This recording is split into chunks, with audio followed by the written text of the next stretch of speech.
Hello, Contrarians listeners. You have arrived with us at the finale of our Exorcist franchise commentary tracks. We are here today to discuss, what year is this, Julio? Is it 2023? It is 2023.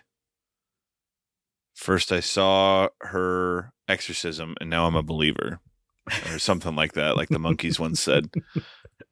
Yes, the very not well reviewed entry in the franchise, leaving us off on, and my understanding upon reading was that this was supposed to launch a trilogy.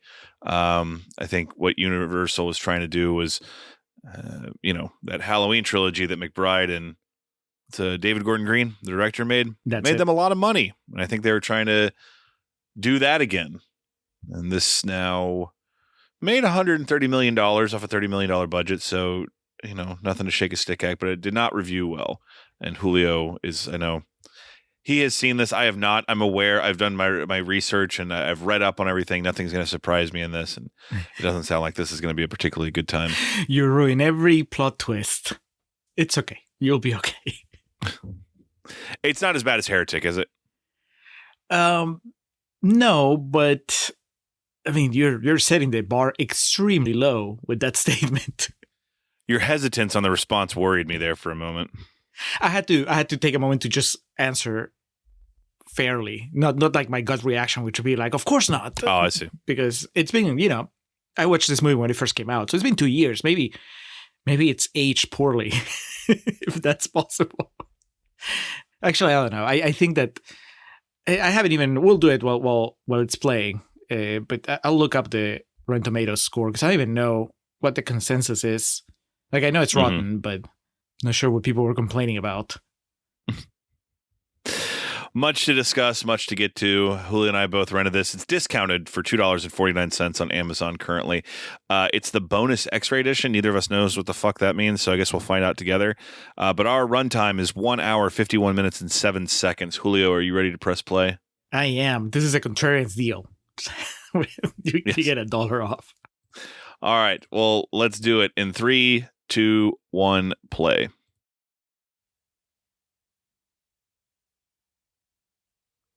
All right. As we see planet Earth. Can mean only one thing. Yep. Exorcist believer, 22% on the tomato meter, 57% on the popcorn meter. So, a little higher from the normies, but still not great. And the consensus reads, The Exorcist believer earns points for trying to take the franchise back to its terrifying roots, but a lack of new ideas and scares make this an inauspicious start to a planned new trilogy. Obviously, that consensus needs to be updated because that new trilogy is officially scrapped. It was officially scrapped, I don't know, a few months after this came out, I think. So, we talked about this. Yeah. Talked about this already. It's the same shit. Like Halloween and those slasher movies that I hold so dear. You can come up with new shit. Jason's in outer space now, These movies here, it's the same thing every time. It's going to happen. I don't care if you introduce Stellan Skarsgård in the Middle East. And when did we find the most success in the franchise, Julio? Part 3, when they forgot they had to do an exorcism until the last 5 minutes of the movie. Hell, they forgot they had to do an exorcism until they do the test screenings. They're like, fuck, reshoots. Let's introduce that's right. priest. You're right. Good call. All right. Well, that's an exorcist movie because we're starting in a foreign land. Yes. Foreign to us, of course.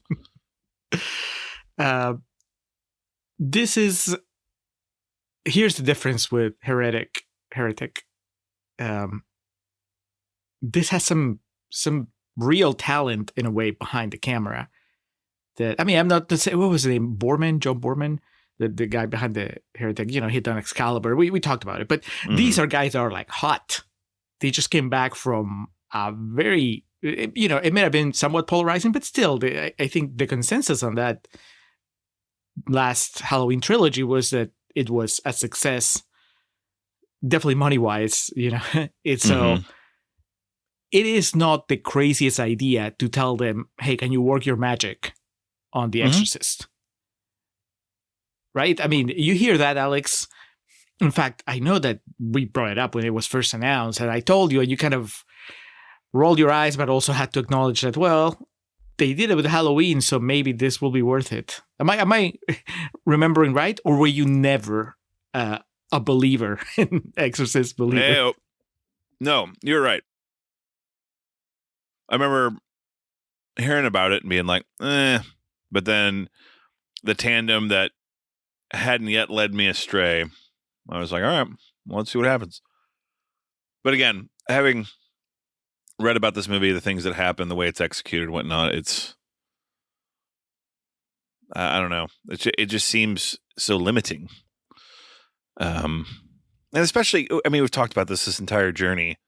So for those who've listened to every single one of these, we're probably going to repeat some points. But like in the 50 years since The Exorcist was released, it's become, there are countless films that don't have anything to do with the Exorcist franchise that so they thrive and they subsist off an exorcist happening in their movie. It's just like exorcism, excuse me. So it's a vicious cycle, you know.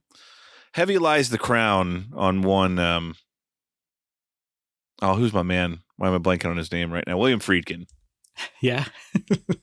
Heavy lies the crown on anybody. No, heavy lies the crown for him. And I guess what's the other thing?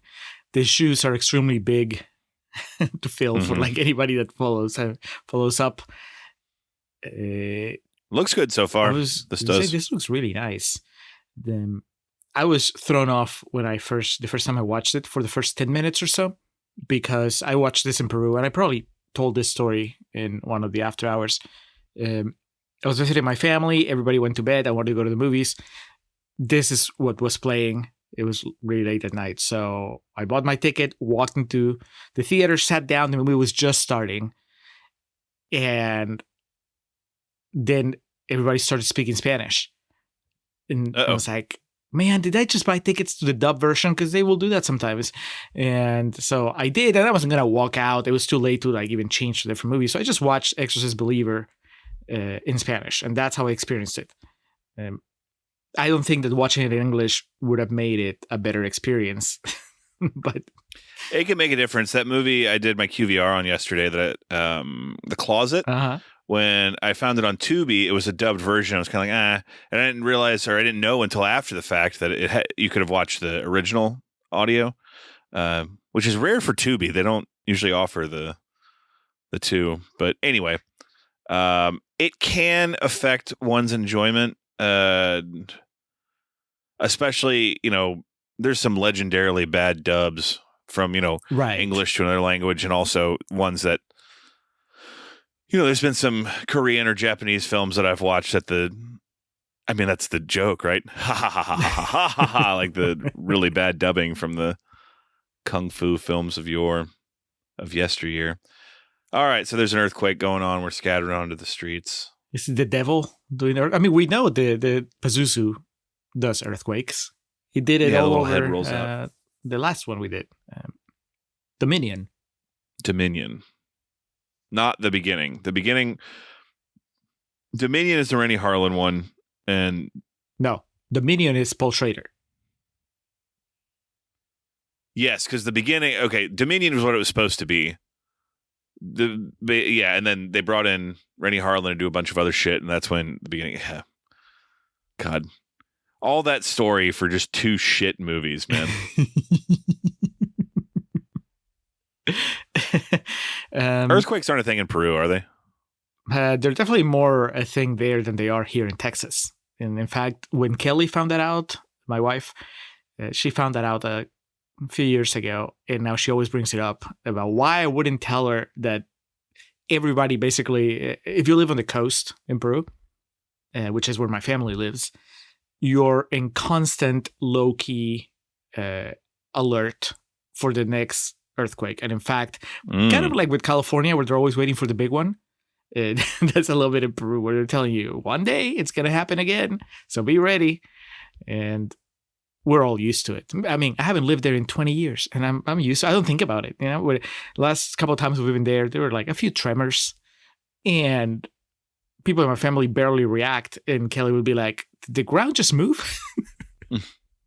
So yeah, my mom. There was a pretty infamous earthquake in Peru that my mom lived through in the 70s, I think, and it was like the kind where the houses fall down and all that stuff. Shit. I know, and she's in a way she's traumatized by it because she always remembers it and she will tell you in vivid detail how bad it was. But also, I think it kind of galvanized her. So the little tremors are nothing because she was used to houses falling down. So yeah, no, I don't know that. I mean, the one that my mom went through that was probably as bad as the one that we just saw in the opening here. And I was gonna say that guy, I guess he's our protagonist, and here the photographer, Leslie Odom Jr. Which, by the way, his wife incurred injuries during the aforementioned earthquake, and she was pregnant at the time, and they could only save her, the baby. And we flash forward to Georgia 13 years later, and we see a 13-year-old. So there you go, child of the earthquake. This guy, Leslie Odom Jr., the whole world except for Alex knows him as Burr, William Burr. Is his name William Burr in Hamilton? Aaron Burr? Aaron Burr, not William Burr. Jesus. Yeah, Aaron Burr. The guy who shot Alexander Hamilton? Yes, his co-star. Okay. The co-protagonist in Hamilton. The narrator in Hamilton. So he can sing. You're not going to hear him sing in this movie, if I remember correctly, but that's what made him a big star, that he was the co-lead in Hamilton. And then he's been in a few movies since then. A couple of them much more acclaimed than Exorcist Believer. He was in the second Knives Out movie, in Glass Onion. He's one of the characters there, one of the suspects. Everyone's a character in that movie. Yes. They're the artsy version of the artsy version of the Marvel Universe, because they're collecting everybody. But no, it's more like the mainstream version of a Wes Anderson movie, because they're very mainstream movies, but it's like a cast of all stars. Dog, when I was in Dallas to go see my buddy Danny's match a few weeks ago, the show was at Gillies, the wrestling event, and it was so cold.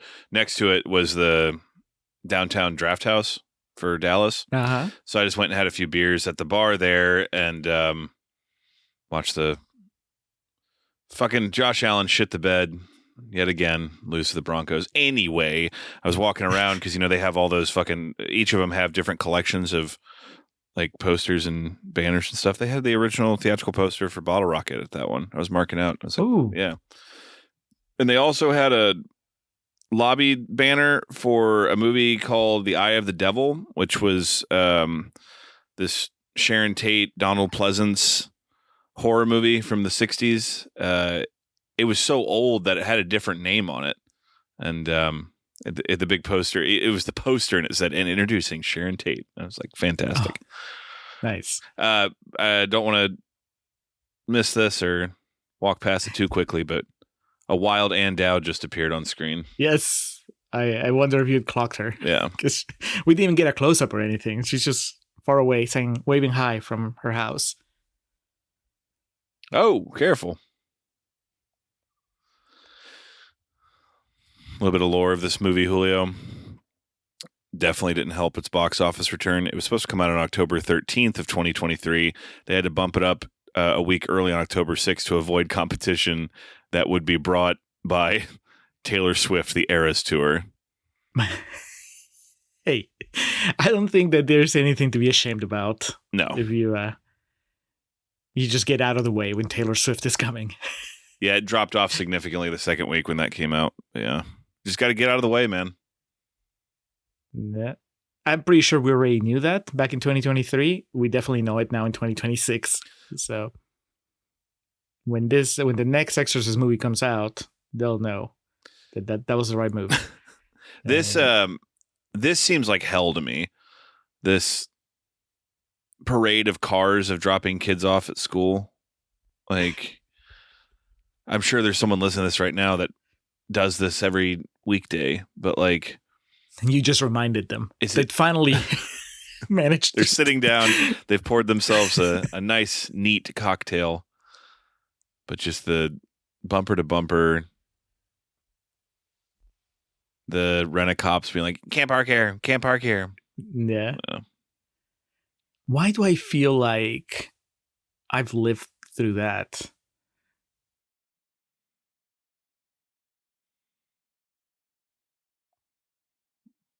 Did they forget they're making an Exorcist and not a Halloween? These are very Halloween, they're about to look out the window and see Pazuzu. yeah, exactly. Bang, dang, dang, dang, dang, dang.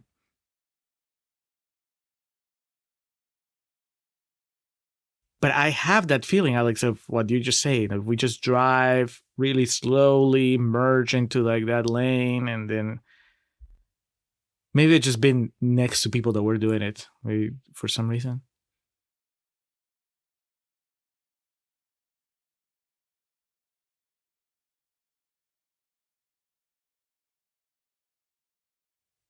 But look, they can take the bus back. So why not That's what take I the did. bus? My dad would Yeah. take me to school in the morning and I'd take the bus back. Was that just so that you wouldn't have to wake up so early to catch the bus? Yeah, it was just kind of a nice thing. I remember it wasn't always. God, the most depressing experience in the entire world is waking up and walking to the bus stop for school when you're a teenager and it's still dark outside. Like, you don't want to go to school in the first place. You'd rather be in bed sleeping. You have to wake up and fucking take a shower and get ready, and it's still fucking dark outside. In Ohio, high school started earlier than like for the school district, elementary, middle. When we moved to Texas, high school started later, and I was like, "That's the right system." You get a fucking high school. I love Texas. Yeah, you get a high schooler in class at 7 a.m. What's he gonna like? He's gonna be falling asleep at his desk. 9 a.m. Yeah, you might get a little more out of him. So did you ever? Well, I guess they didn't skip school. They just didn't go straight home No, after they got off the bus.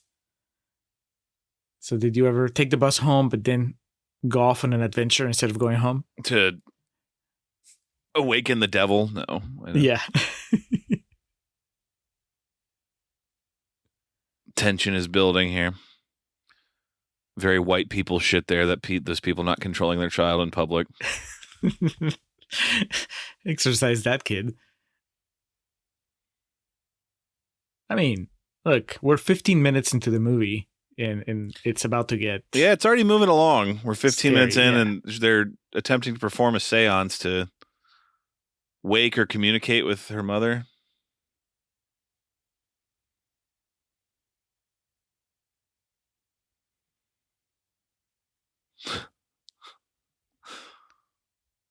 Leslie Odom Jr. is the modern version of the Joaquin Phoenix character in The Master. God. Now I really just want to watch that movie. Cinematically, that is just so beautiful, that sequence of him taking pictures. And then, of course, talk about tension growing when he starts moving that light closer and closer to that dude's head.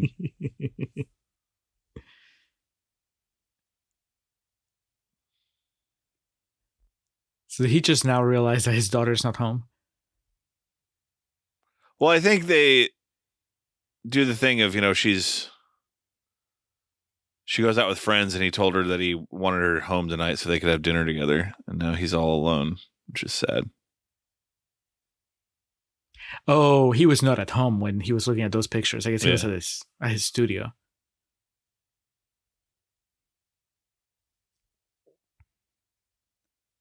I didn't bring the trash can Have in. you ever gotten fined for not bringing your trash cans in, Alex? No, I'm lazy. I'm not that lazy.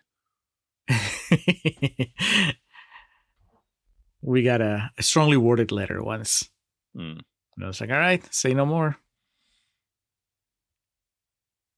That is the one thing in like my history of living with other people that if I didn't do, it wouldn't get done. But you know, what are you gonna do? I mean, it's not like I got the letter because I was, No, I mean I like left it out there for like a week. the trash getting taken out at all. Like, you know. Oh, Yeah. Yeah, that's rough.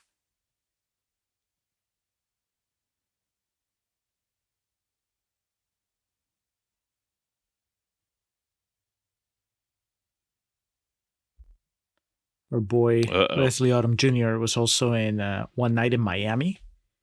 He might have gotten an Oscar nomination for that. Did you not like that movie? Do I remember that correctly? Oh no, I liked it a lot. Okay. That was great. I remember you talking about it on an After Hours. But... Mm-hmm. Yeah, no, and I told you that you might like it or you may not because one of the characters is Muhammad Ali. And I was like, I don't know. I mean, I watched it and I was like, that guy's good, but maybe you would watch him and like, that's not Muhammad Ali.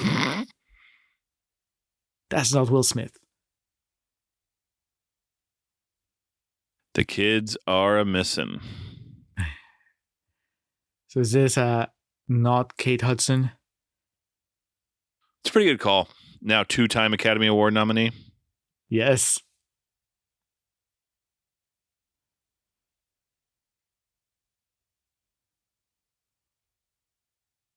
I was going to say she's with not Kiefer Sutherland, but I actually know this guy. I don't know if he's in any other movies, but what's his name? Norbert Leo Butz. That's not a real name. He's also a Broadway guy. And he was, I mean, probably the biggest thing you could say about him now in today's climate is that he was one of the main characters in the original Wicked production. He was the prince. How can he have an agent and the agent not just go, we're going to call you Norm Leon? It's all about being memorable, Alex. That is fair. And the threefers, there's been too many threefers, but for the longest time, you know, if you had a threefer, you were pretty memorable. Or you would assassinate a president. Yes. I wish I wasn't as bored as I was with this, but it's because you know what's happening and you know what's going to happen. That's true. I did want to bone up on it, not just be kind of lost and like trying to keep up, but also providing commentary. But like, well, no, but I meant even if you hadn't read the plot. Oh, I see what you mean. Yeah. Yeah, you know you're watching an Exorcist movie. You know that the kids were playing with the spirits. So I think that every Exorcist movie starts with the audience waiting for somebody to be possessed. Now, some of them will throw you a curveball, like the third one and the fourth one. But in the end, you know that somebody's going to get possessed and somebody is going to exorcise the demon out of him.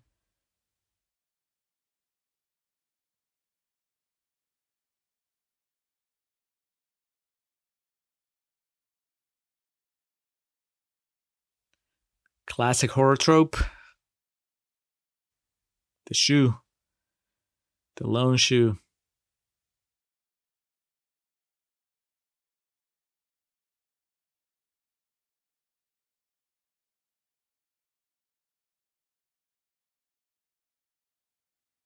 Oh, man. See, I don't like this shit. Like, this is also too real. Like, I don't. But see, I think that's the cool part. It adds a new wrinkle to it for sure.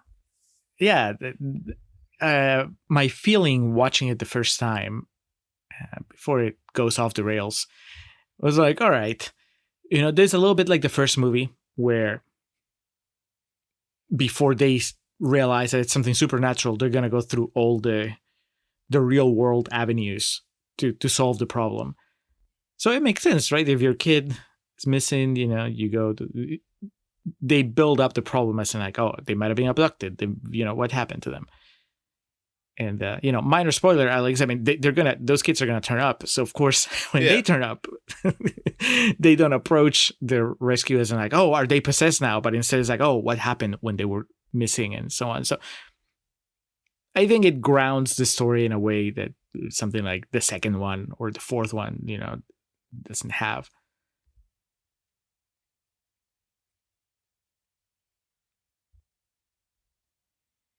Acting.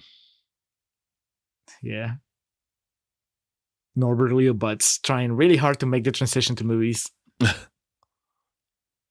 He was also in the original cast for Dirty Rotten Scoundrels. Oh, right on. So this dude can sing, and Leslie Odom Jr. can sing. Do you think they do a Missed duet in this opportunity. movie? They do not, yeah.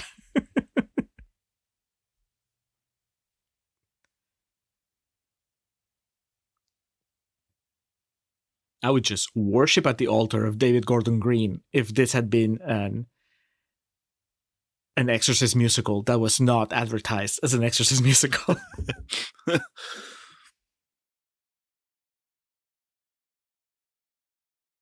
I'm just thinking because it's the last movie I saw that had like, you know, a scene like this where cops are looking for people. But I'm just thinking of Friendship, where they asked him Robinson where his wife is, and she's in the sewer, sir.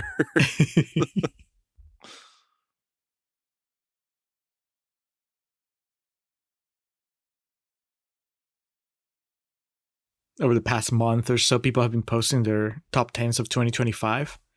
And every time I see somebody with Friendship on it, I give them the nod. Hell yeah.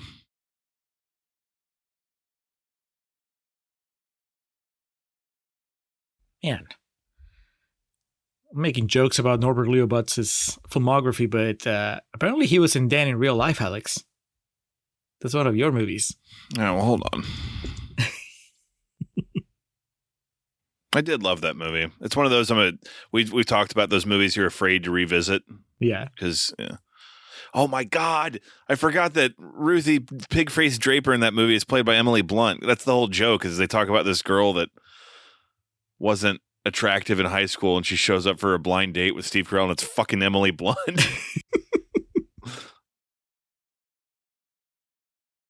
Yeah, and going down the IMDb page for NLB, he's been in a lot of stuff. So I don't know that he needed to be in this movie. Amy Ryan's in that movie? Son of a bitch.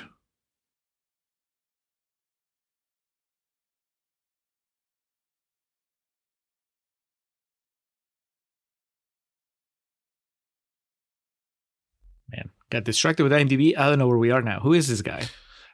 He's a vagrant that was being questioned and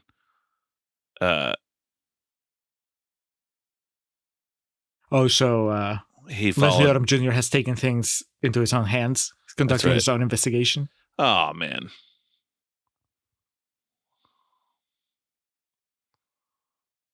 That extra playing the homeless man. That wasn't the... I don't think that was the guy they all mistake for Michael Myers in Halloween Kills. The guy who's 3 feet shorter than Michael. He is not part of the David Gordon Green regulars. The universe. Well, if fucking Corey's not in this, then I don't know what to tell you. They thought long and hard about what that kid's follow-up to Halloween Ends would be. It's fair. You don't want to blow it. God.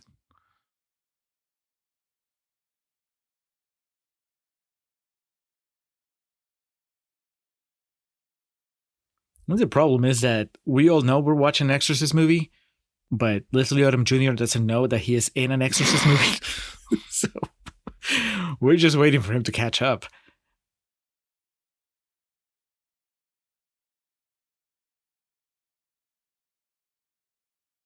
Whoa.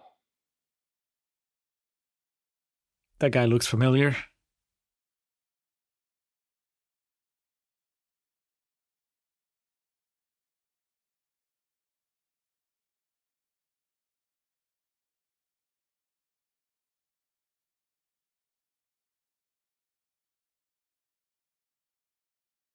This is okay.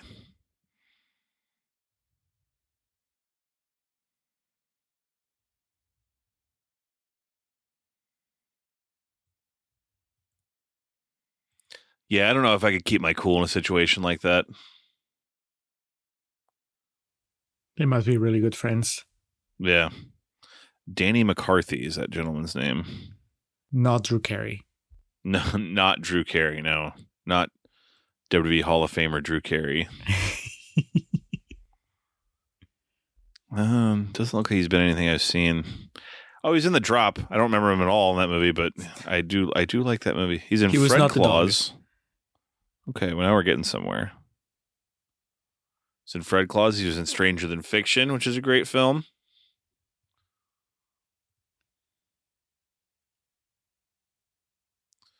He was in that Elvis and Nixon movie that came out a few years back that I really wanted to see.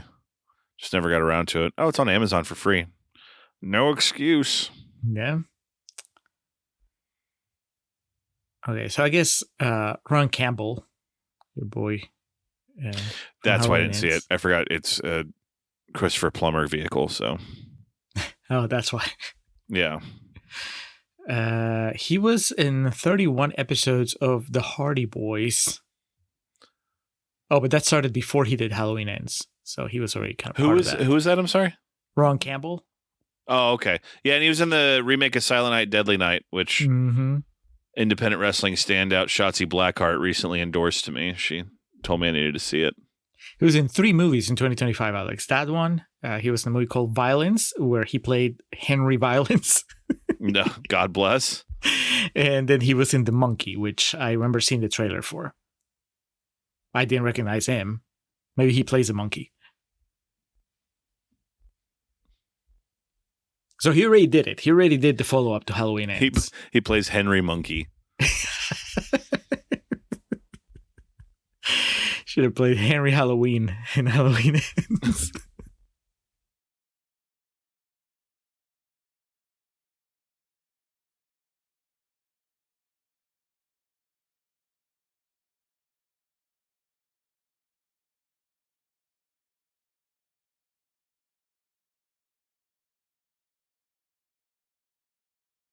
They have found the girls. Yeah.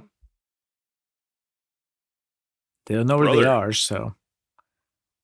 So this is good. This is a good mystery. Like you tell me, yeah. They go missing, they show up, they don't remember what happened. At this point, I'm like, man, does it have to be an Exorcist movie? Can it just be a thriller?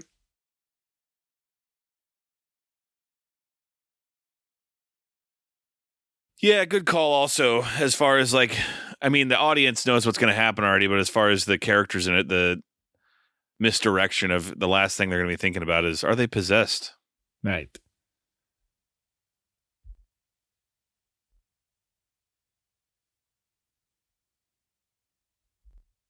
I think we've tangentially talked about weapons, right? Because I've told you that I didn't care for it, and most people do. And someday you'll probably watch it. Didn't it get nominated for Best Picture? Did it? I don't know. It just sounds like something I heard. It didn't, because I was going through which nominees I haven't watched, and Weapons wasn't in it, in the list. No, it got a Best Supporting Actress nomination for Ed Harris's wife. I didn't know this lady was married to Ed Harris, but I guess they've been interviewing him. And they're like, hey, how do you feel that your wife got a nomination? And of course, I remember Amy Madigan. Maybe I think that's her name. Anyway, she plays one of the characters in that movie. But Weapons starts with a really good idea. Ann Dowd. And I'm thinking about it because kind of like this, right? A bunch of kids disappear and you don't know what happened. And the way in which they disappear is pretty creepy. And then as the story goes on, it kind of wastes that setup. And by the end, it's just kind of like a generic horror movie, in my opinion. Mm-hmm. And when I was talking about it not too long ago with our friends from the We Watch a Thing podcast, because we were talking about like our worst movies of 2025. And I told them, I was like, it's kind of they set themselves up to lose because they opened with this really interesting mystery. And it was almost like the way it got built up, there was nothing that they could do at the end that could pay it off in a way that was satisfying, that was more interesting or more scary than what I already had in my head. Mm-hmm. And this movie is kind of a little bit like that, I'm thinking, because the idea that these girls disappear, they come back, they don't remember, and science is having trouble like explaining, what happened to them or what may be happening after. And it's all going to lead to, it's just they need to be exorcised. that is a bit of a letdown. Oh, man.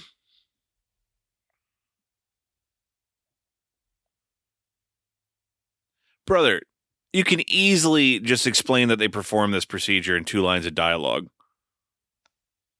No, Alex, because they want to rattle you. I guess.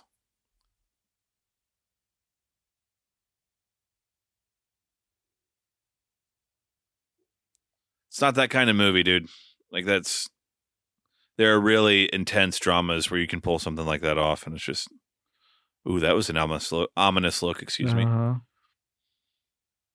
Yeah, that was unnecessary. Yeah, they could have cut that out and just cut straight to this part where she's telling them that there's no evidence of sexual assault. Exactly.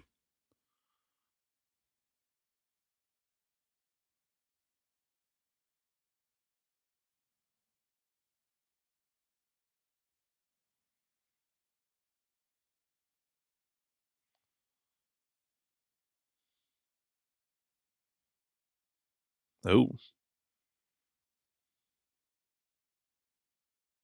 See, Alex, this movie is double the scares because it's double the possessions. Okay. Well, that goddamn Ann Dowd back again. I do like the camera work here. I mean, they really fixated on these slow zoom pan in and pan outs in the Halloween trilogy they did. But I find him, I enjoy him. I find him effective, and I like that shot. Yeah, as he's playing with the focus, the depth of field, and all that stuff. I mean, that's good. Yes, David Gordon Green knows how to shoot a movie. I can never remember. Where do you stand in 2026 on Pineapple Express?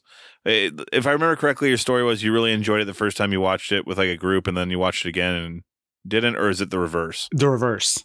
That's it. Yeah. I was so disappointed when I went and watched it in theaters after thinking the trailer was amazing. And then I was like, oh, this is nowhere near as funny as I thought it was going to be based on the trailer. But then my friends loved it, and so it became one of those movies that was always playing in the background when we were hanging out, and they would quote along with it. So then I learned to like it that way as like part of the experience of watching it with my friends. I haven't seen it since, so I couldn't tell you. I mean, if I watch it today, would I find it funny? I don't know.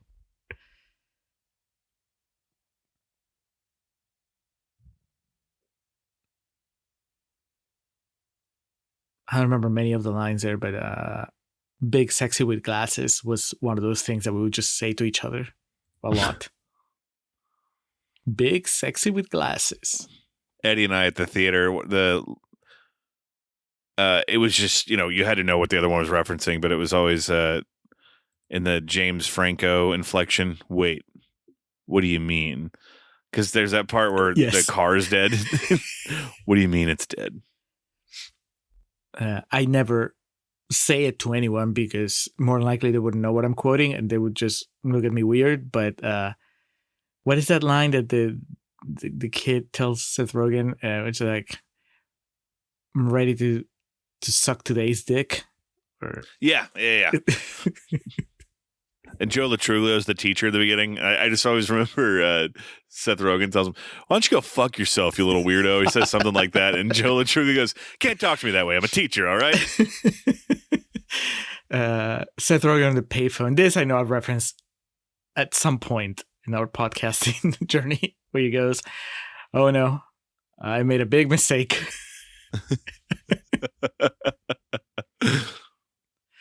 Maybe I do like that movie, Alex. Thinking of the good times.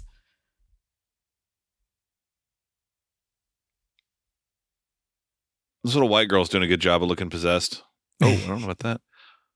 Fucking sweater vest mom shows up here.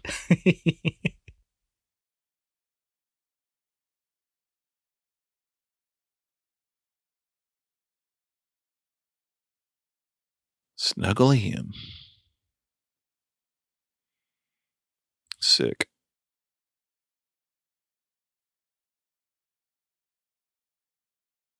Thing is, did Ann Dowd have to play that nurse? Couldn't they have gotten Andy Matichak to play that character? Oh, brother. You'd have me thirsty on the main if that was the case. Like, I don't care about these kids. Can we go back to the hospital? Hey, let's go back to the nurse. There's imagine it came down to them, Andy Matichak and Ann Dowd. And they were like, I think we're going to pull the trigger on this Dowd one here. I can't remember if I sent that to you, but there was a really good interview excerpt with Josh Peck, Oppenheimer's Josh Peck, where he was talking about how he was in the running for the role of Edward in Twilight, and then he's really? like, yeah, and he jokes about like when he saw the movie and saw Robert Pattinson, he's like, what the fuck? He was like, in what fucking world would I have been considered for that guy's role? He's like, all right, who do you want as your romantic male lead? Chris Hemsworth or Stanley Tucci? I'm glad he has a sense of humor about it. Oh yeah, I'm not doing it justice. The whole clip is fucking hilarious.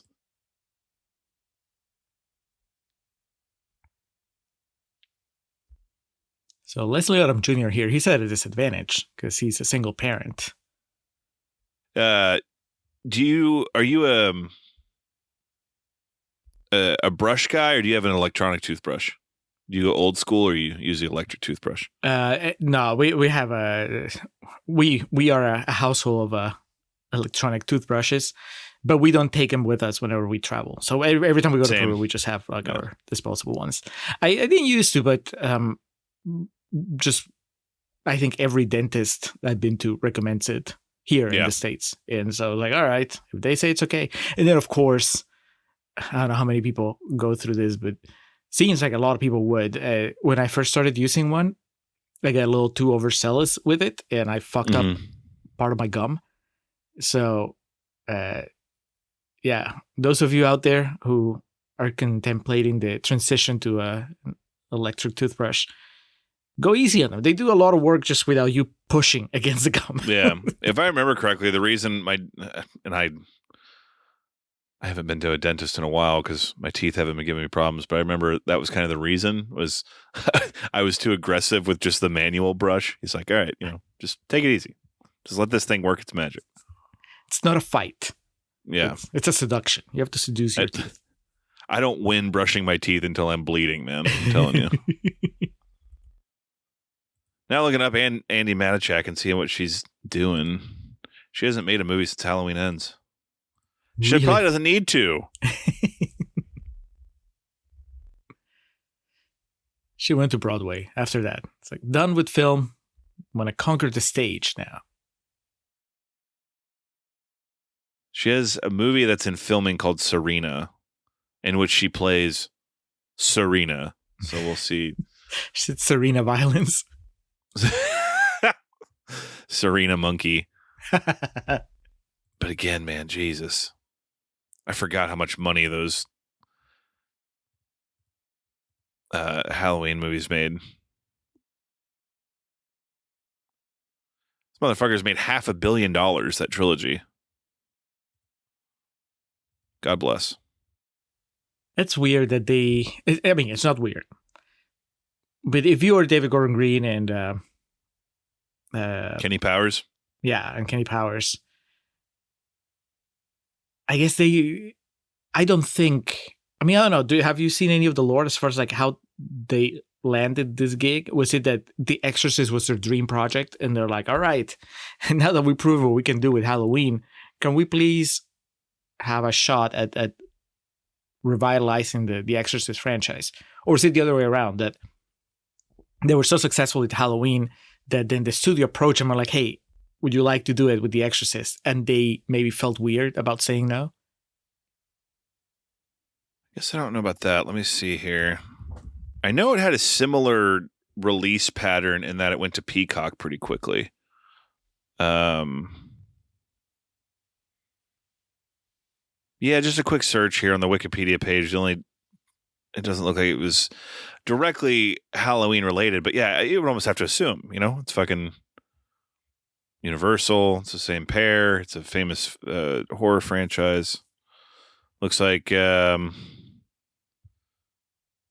August 2020, it's reported that Morgan Creek would be producing a new installment in the Exorcist franchise.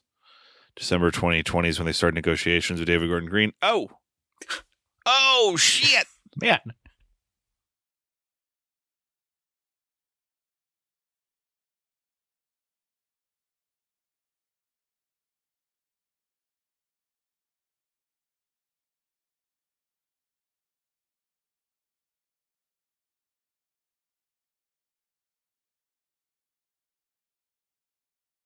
There you go. For those who were missing Ann Dowd.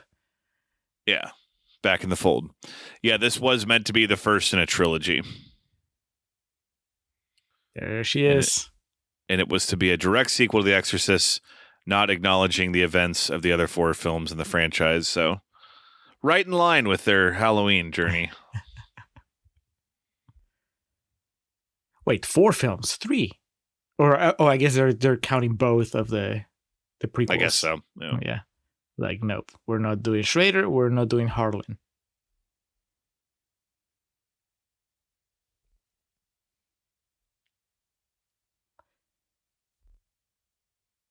I would like to look up interviews, if they're giving any, about what they think went wrong with this movie. Like, it wouldn't surprise me if they said, yeah, you know what, we felt bad saying no, but really our heart wasn't into it. Mm-hmm.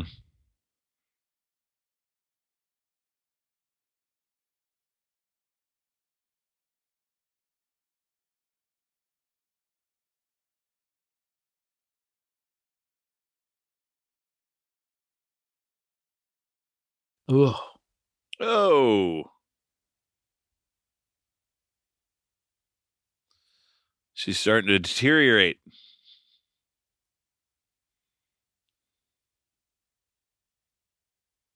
Yikes.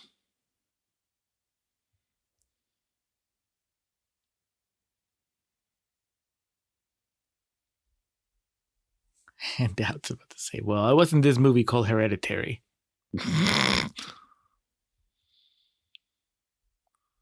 Oh, gross.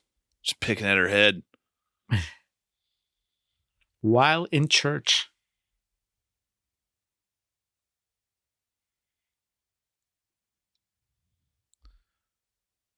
I don't agree with this, but this is a pretty great review. I just read David Rooney of The Hollywood Reporter. Unlike Green's Halloween trilogy, which served up diminishing returns with each new installment, Believer condenses that downward trajectory into the first chapter. This is a good one, too. David Fear of Rolling Stone, which Rolling Stone has been bought by our fascist presidential regime.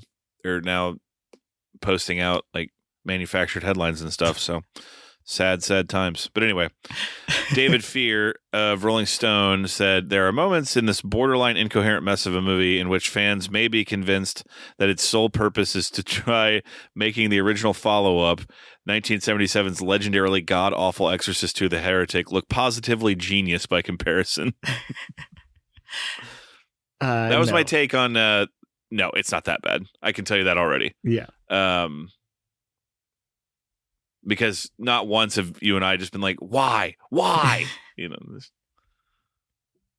And also, I mean, that movie tries to continue fucking. Oh man, this girl is worse for wear. These kids are like white people. Am I right?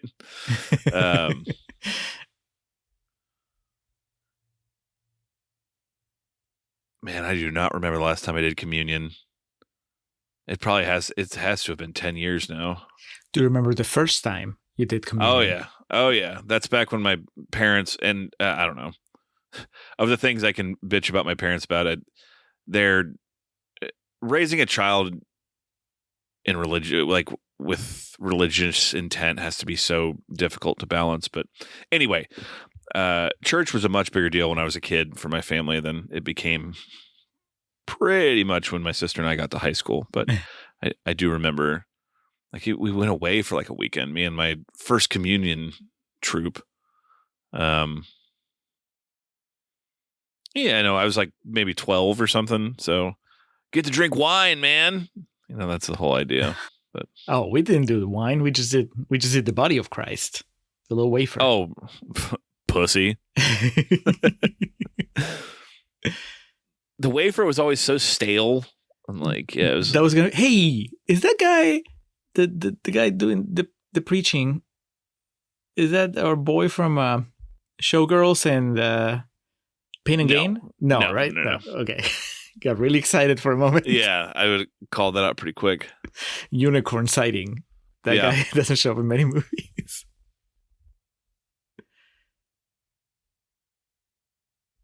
Did she drink all of the blood of Christ?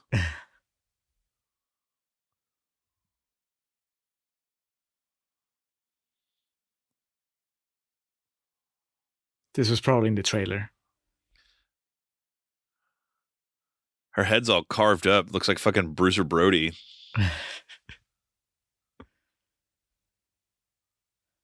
Control your child, please. Dude, I know. Fucking white people, man.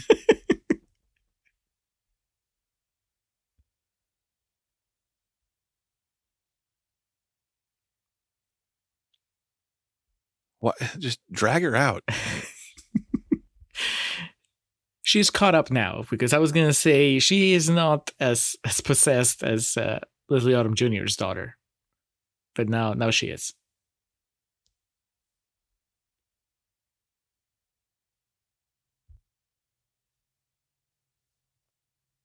I remember that review where he said it was meant to make the X look good. That was my review of the Scream 5 that came out in 2022. Uh-huh. I was like, this was made to make Scream 3 look good.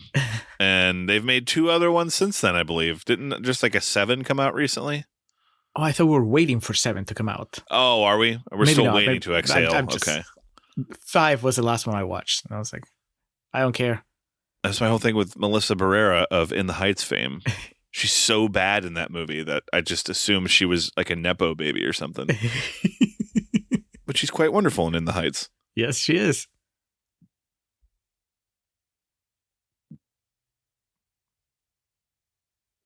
Oh my God. This lady. She's got the lore. I respect everyone's right to religion. But like, if someone was trying to lecture me by citing scripture like that, I would just be like, grow the fuck up. Your face would be like Leslie Odom's face right here. Yeah, exactly. It's just like, look. He turns to fucking Butts over here. He's like, you need to get her under control, all right? You hearing this shit? You gonna let your woman say this? Oh, Ann Dowd taking the temp. Just says 666. Come on. You're missing it. It writes itself here. Oh, error. Okay. 666 would have been much better. Alex, you should have rebooted the Exorcist franchise.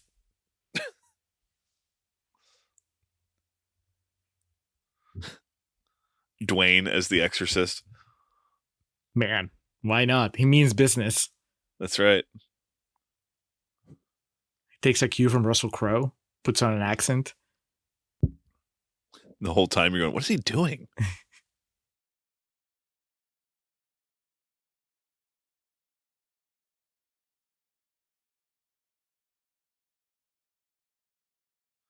Oh, well, this isn't nice. Like, Reagan goes through a lot of shit in that first movie. And some of it is graphic, like the throw up and when she stabs herself and all that stuff. Yeah. But I'm not crazy. Like, this movie is ramping it up, right? Yes. Yeah. Like, as far as the grotesque imagery. Oh, yeah. Like, obviously the most extreme thing in that movie is the crucifix masturbation scene. Yeah. And there's no dancing around that. That is what it is in terms of just intense imagery. But other than that, like, the most intense stuff is just the deterioration of her flesh. You know what I mean? There's nothing like that where her womb starts bleeding. Like, come on, man. We don't get the close-ups of the fucked up feet. Dude, the past 25 years or so of horror movies, there has definitely been I guess it's probably just the way audiences react to it because it's a really everyone can relate to. It's the fingernail or the toenail thing, Yeah. where like it's caught or like broken off or something. That is I remember that I probably called it out in our episode, the 2003 Texas Chainsaw Massacre, where you see the dude gets his fingernails ripped off, and that talk about an easy trope because everyone just everyone in the theaters go, oh man, that would suck. Yeah, I don't really live my life fearing that I might get possessed, but yeah, exactly. The possibility of my fingernail snapping off, that is very real.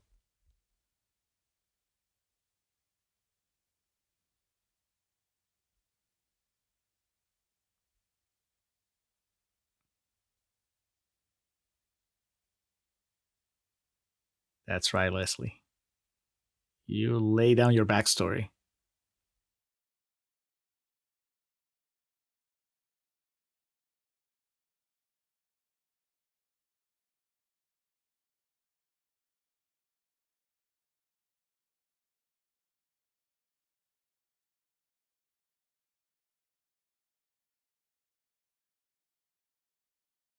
Man, I wanted to make a Hereditary joke, but I don't remember the name of her demon there.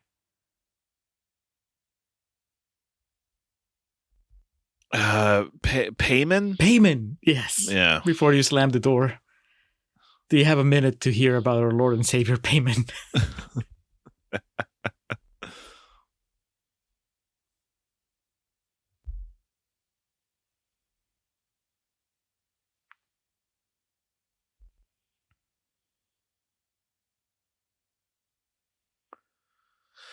So this is Reagan talking about Damien's mother dying, and there's no way she would have known of that. And obviously, they just made it more intense here of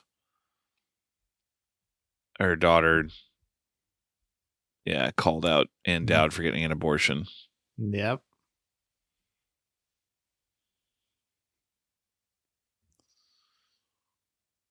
She's going for it. Ann Dowd. She's taking this seriously. Great, man. Yeah. Yeah. That movie, God, that I really, really hated that she was in. Compliance. Same thing. I mean, she's like really going for it and is good in it. It's just that movie's a very horrid viewing experience. And also, when my girlfriend was visiting last time, I made her watch Bachelorette, and Ann Dowd plays Rebel Wilson's mom in that movie. Did she like it? Did she like Bachelorette? Kind of. Like, it was over. She's like, those are really bad friends. And I was like, yeah, I mean, yeah. But they're funny. Yeah, exactly. Weren't you paying attention to the hijinks? How did she react to the blowjob sequence at the airplane? Do you have to be a dude to like fully enjoy that? I would hope not, because Lizzie Kaplan's incredible in that scene. I know. She did laugh when Horatio Sands does the 2 more, please. Like, Uh-oh. Oh, sweet. Some AI.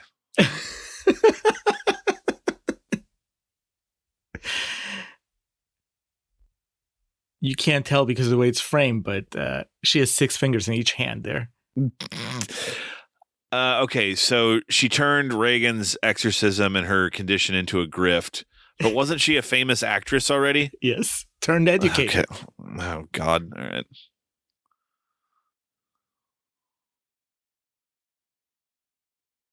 Oh, what are we doing with the score here? It's like a modernized Tubular Bells or some shit.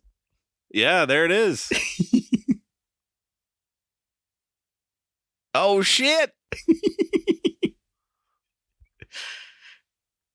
Nowhere near as like terrifying, though. Not your daddy's Tubular Bells. Because I thought their take on the Halloween theme was actually really good and really fucking intense. And yeah, they didn't bring Carpenter to this one. Yeah. He wasn't contractually obligated to stop smoking weed and get off the couch for a minute. Which, that is not criticism. If I had the money John Carpenter did, I would also just get stoned and play video games all day.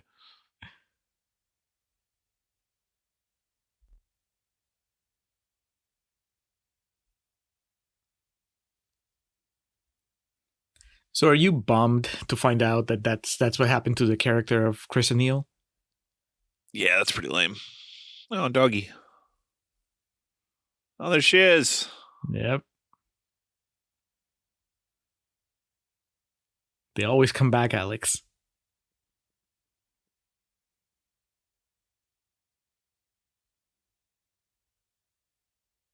Brother.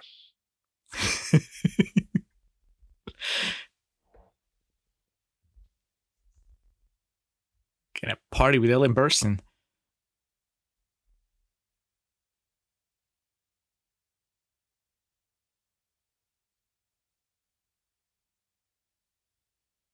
I don't fucking know.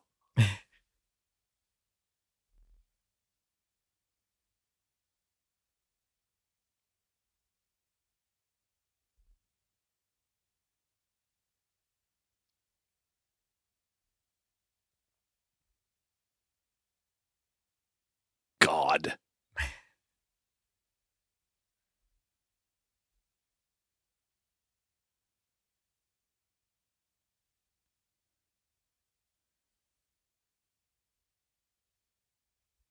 She said the P word, Oh, Alex. God. And it was not possession.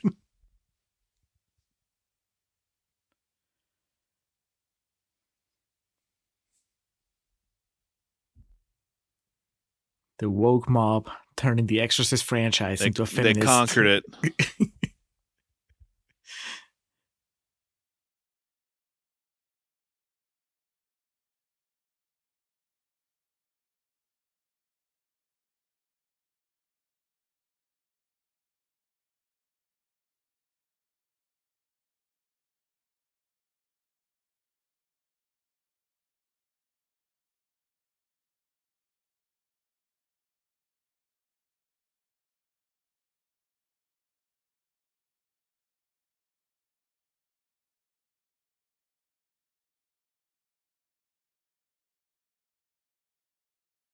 Reagan is in Recluse. Yeah, she's disappeared. Went off the grid like John Connor in the third Terminator movie. Or Jesse Ventura in real life. So be honest with me, Alex. You see Ellen Burstyn come out, start talking about the first movie. Are you geeking out? If you don't know that this is a rotten movie that stopped the franchise in its tracks. I don't know. I would just be like, why?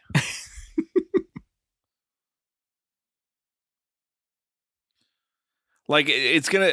I keep going back to it, and we've talked about it so many times already. But it's because it's the same people, it's the same studio and everything. So if we want to compare this to what they tried to do with Halloween, which, if nothing else, we can agree on the 2018 one. You're pretty high on that one, correct? Yes.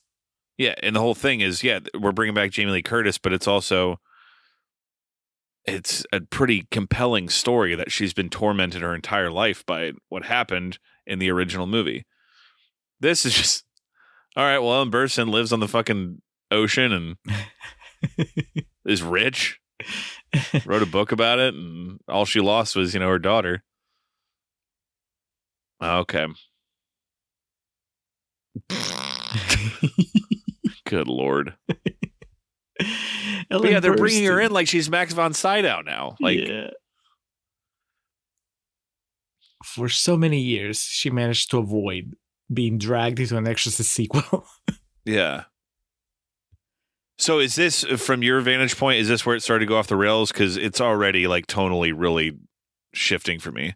Yeah, I was asking you if you know what your reaction would have been. If you'd just gone in blind, because I didn't know that Ellen Burstyn was in this movie.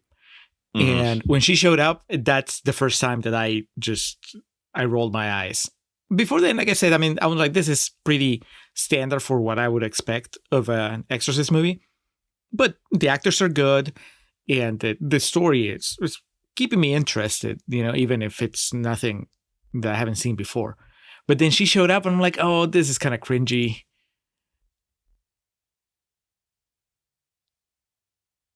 Because it feels like a cheap move. I don't know that anybody wanted definitely to see, Chris McNeil again.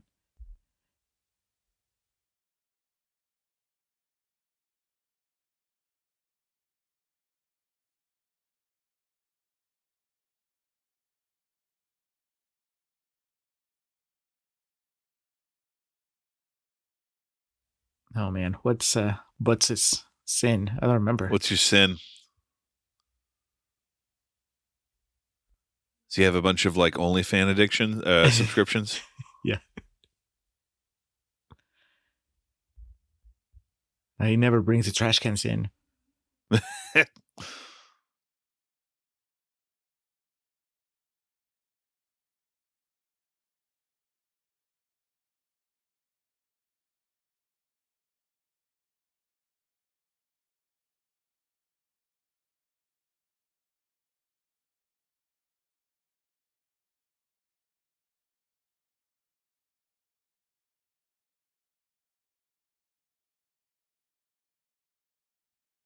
Let's get you out of here.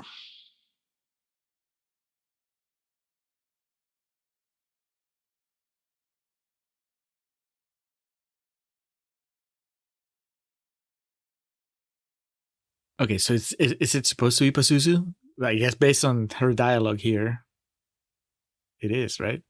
I guess. Is this girl supposed to look like Linda Blair? What does Reagan have to do with any of this? Because she's off the grid, Alex. So maybe what they're implying is that Ellen Burstyn gets dragged into this as a way to reconnect with her lost daughter. Oh man, yeah, this got real bad real quick.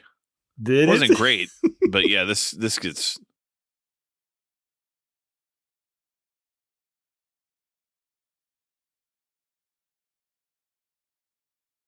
Yeah, it makes no sense. Like what?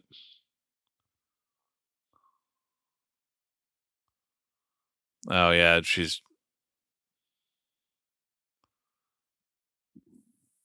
Oh good lord.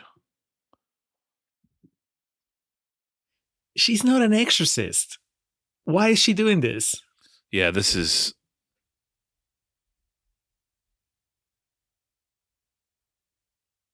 She literally said she wasn't even in the room when the exorcism took place. She's like, I'm sorry. I watched the movie. Yeah, it immediately defeated its own point. And like when they were reading her website, it specified not an exorcist. What are you doing? Just loads off with a fucking 1-2 combo.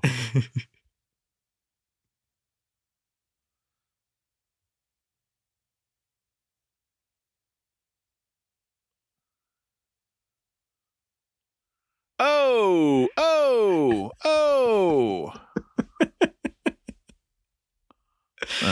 Lame. She said the line, Alex.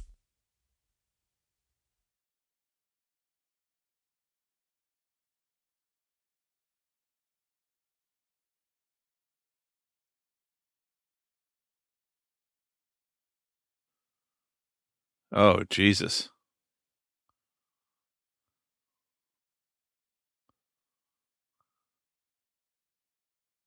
But again, like, Ellen Burstyn was never a target in the original. Right.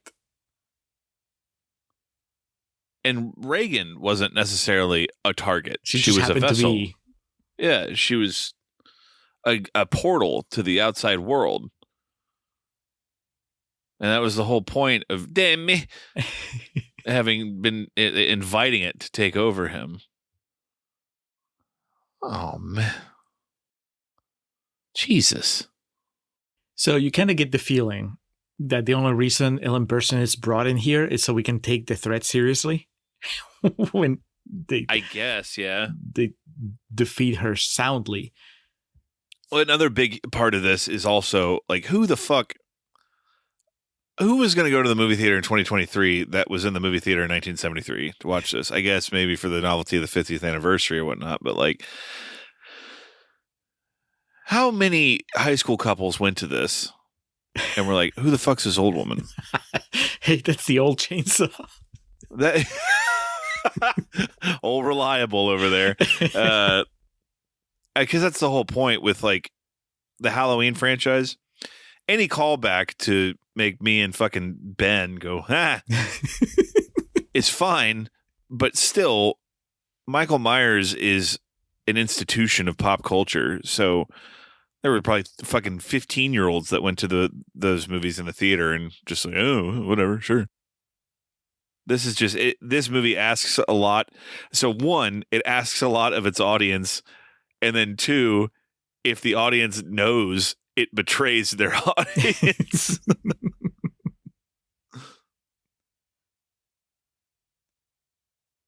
Maybe it would be different if they had really carbon copied their approach to Halloween. And so if the movie was about Chris McNeil, instead of bringing her in halfway through the movie so she can get dispatched by the demon. You start the movie and it's like, we learn the story really quickly of she wrote this book, became famous, and she's estranged from Reagan. You establish that in the first 10 minutes of the movie, and then the rest of the shit happens. We talked about Rob Zombie's Halloween 2. What's the most interesting part of that movie? The fact that Malcolm McDowell Loomis writes this book and has this interesting side story. Yeah. That is something fascinating about this, just in theory. But by the time it comes into the movie, it's it's literally almost an hour in where we've established this whole other universe. And then it's oh, by the way, remember Ellen Burstyn? Yeah. Well, she wrote a book. Why? And now she doesn't talk to Reagan anymore. And now she's telling him to assemble the fucking religious Avengers to perform an exorcist on these kids. And now she's out of the movie.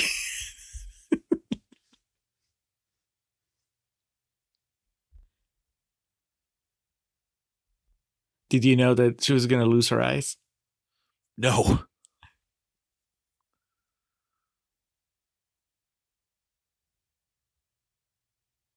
What is this exposition, man? You can't let anything slide through the cracks. No, what I read was she's blinded. I didn't read she was fucking stabbed in the eyes. With a crucifix.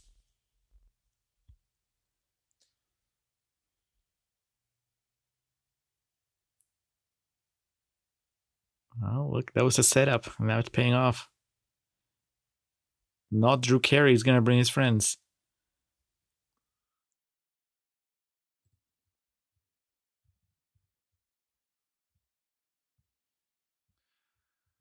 All right, so is this woman, I'm assuming she's at his deceased wife's burial plot? I don't know. I thought that he had gone to find her wherever she does her business. Because I think this is the lady that was cleansing his house earlier at the beginning of the movie. So Stu's friend. Yeah.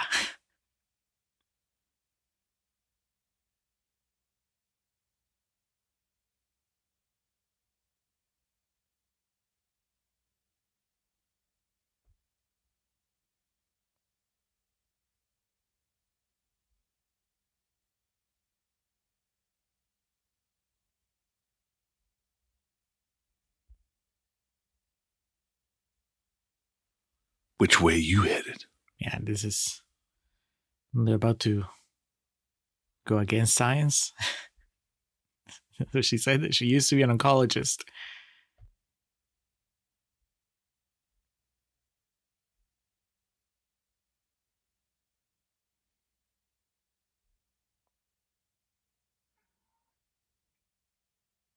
Bringing technology, Alex. Bringing technology into the exorcism. I think you already made the joke earlier, so just rehashing it. But ain't your granddaddy's exorcist? That's for sure. That's right. Oh, brother.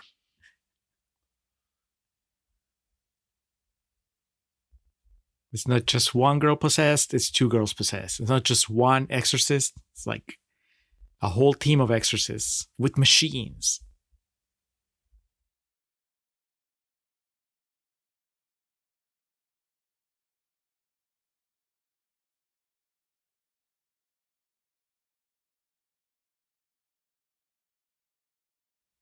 And this guy, the white preacher, I wonder how often people do confuse him with the guy from Showgirls.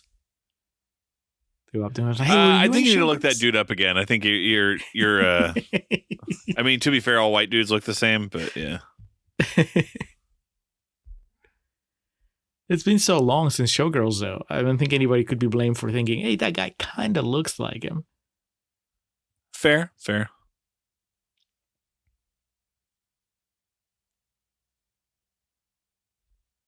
It's going to work. This lady looks like Steve Carell's wife, like in real life. Oh, yeah. What's her name on the show? Is it Catherine? Not Catherine. Shit, what is it? She's a real estate agent.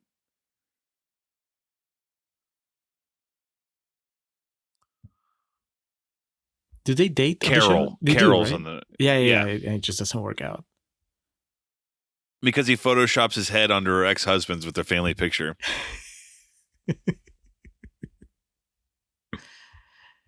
Very classy. Nancy Carell. Had a brief run on Saturday Night Live. Did she? Oh. Mm-hmm. Steve Carell can't say that. He auditioned. But yeah, she was just one of the featured players. She was never like a full-time cast member.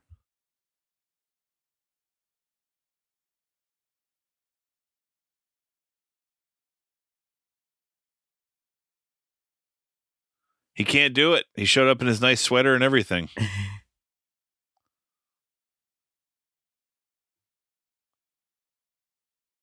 With or without you. Yeah. Bono shows up. He's a man on a mission now. He is, you could say, a believer. Hey.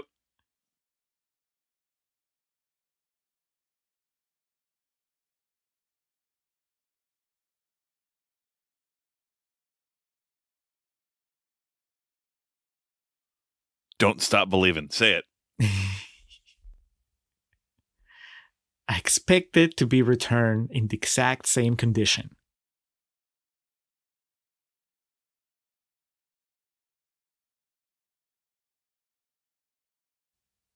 And you can't just deputize Ann Dowd into being an exorcist. Years of training, going to seminary. Well, I guess she did say that at some point she was going to be a nun. But still.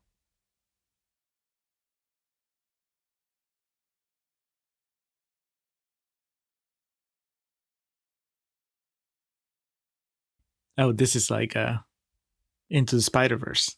Anybody can be Spider-Man. Anybody can be an exorcist.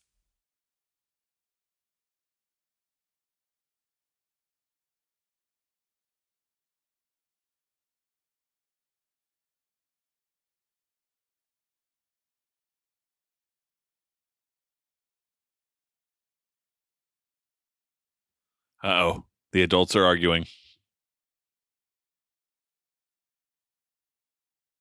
Uh-oh. A wild Ann Dowd appears. And proclaims. It's the fucking reverse Uno card. Just a big card with Ann Dowd's face on it. Ann Dowd has entered the room. She carries the power of Jesus with her. And Ann Dowd has played the power of Jesus card. Yeah, it's like a fucking RPG. Yeah. Ann Dowd plays Power of Jesus in all caps.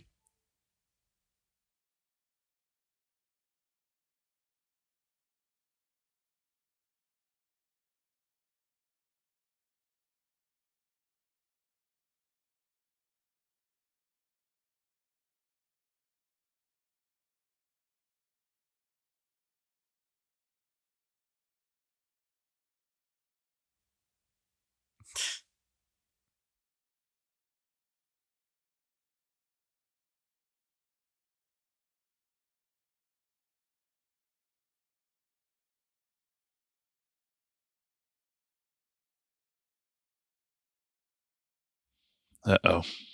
They're gearing up for war here, it sounds like. How do you feel about this idea then, Alex?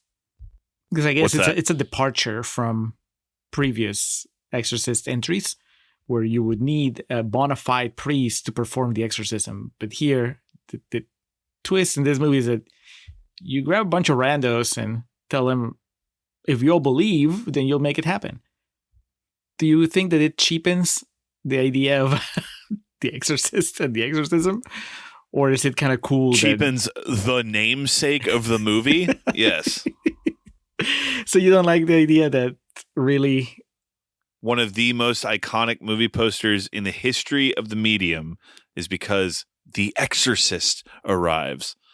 There's only one person standing outside that house. It's not like a bunch of people, the whole neighborhood just standing outside the house. Evil dies tonight. Dare I pose that this should have been the finale of the trilogy?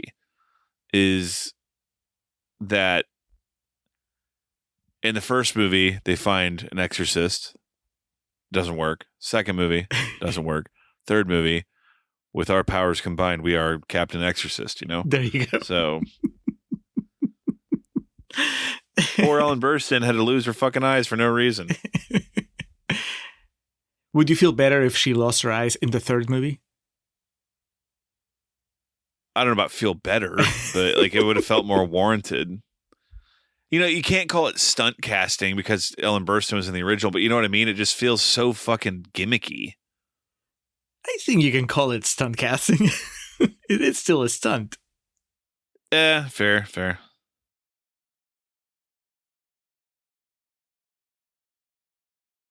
That guy that I keep saying looks like the guy from Showgirls. I just had to look him up just to see, like, okay, what else has he been in? And he followed up The Exorcist Believer in 2023 with Friendship in 2024. Although Friendship is a 2025 movie. Maybe they shot it in 2024. Yeah, I think it finished. It might have like screened at one festival in 2024, but it didn't get released until summer of 2025. Who was he in that movie? Was he just one of the friends? I guess so. His name is Garrett. So okay, yeah. His shoot name is Raphael Sparch. So let's see if I do Raphael Sparch in Friendship. All right, here we go. Now they're writhing and they're getting pissed off.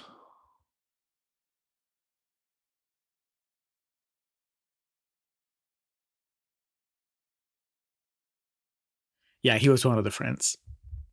Right on. Oh, he was in Pearl Harbor. He was also in Independence Day. Oh man, he has to have been a background extra in that movie. His credit is Commander/Tech. This is how engaging this movie is, y'all. Oh no, Ann Dowd got the split pea soup in the face.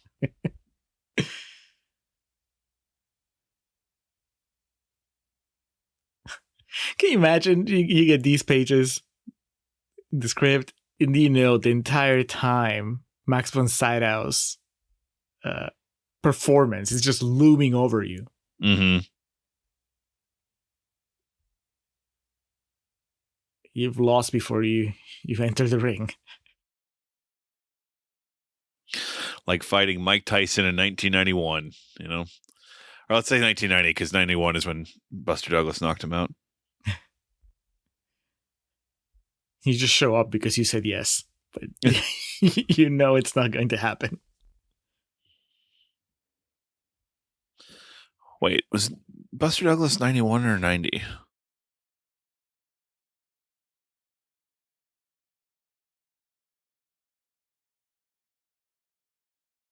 starting to think it was 90. Yep, February 11th, 1990. Of course, I figured that out in my brain immediately because it happened the night after a wrestling match. It's very infamous. And I was like, no, that was 1990. So this wrestler got his, similar to what's happened to Ellen Burstyn, a wrestler named Big Van Vader got his eyeball knocked out in a match with Stan Hansen in the Tokyo Dome. Jesus. Yeah, it's pretty gnarly. Did the audience just go bloodthirsty nuts? Well, he got knocked out and he popped it back in like right away, but like his eye was all fucked up and like he was wearing a mask and he ripped his mask off and his eye was all swollen and like bulging and the Japanese crowd just went, oh. Okay, so it's not like the eye went flying across the ring, like bounced a couple times. No, yeah, it didn't detach. It just came out of its socket and he just like on instinct pushed it back in, but that of course like fucked a bunch of shit up, and so his eye was all like just like bleh. It's pretty gnarly. Awful. Might actually add that to the Julio at the matches lineup at some point. So, all right. So these girls are having a hard time. Everybody's having a hard time in that house. Oh, look, taking a break.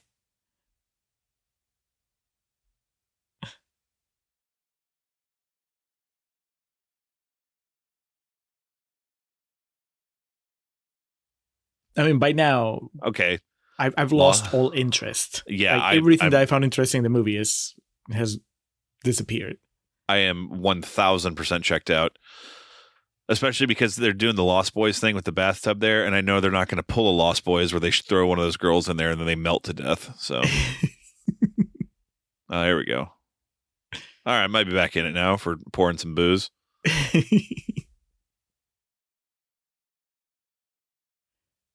It's just so boring. This like, is so stupid, like, too. It's like, there's nothing interesting about this. They're all just doing shit they read on the internet. Like, yes. You know, that is the whole deal. That is the splinter of the interesting idea of Dominion is learning. Because Stellan Skarsgård is supposed to be Max von Sydow's character, right? Right. Yeah. Yeah.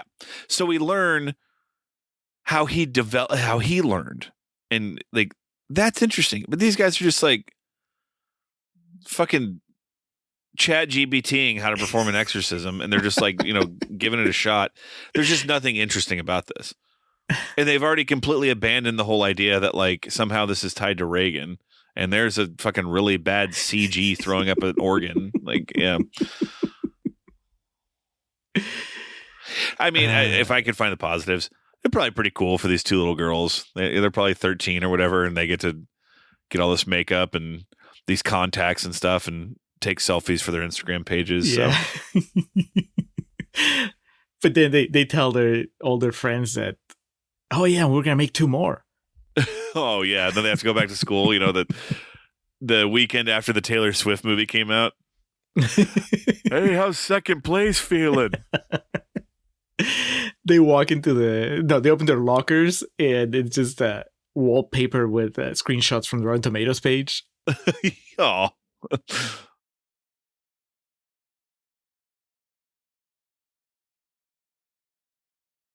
And what's the gap here? The Dominion, what do we say, was 2003? Oh, hell yeah. All right. Would have been a lot cooler if that was real, but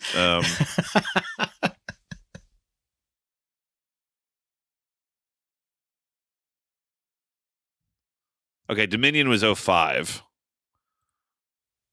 Okay, so 18 years. It was early 05 because, yeah, 04.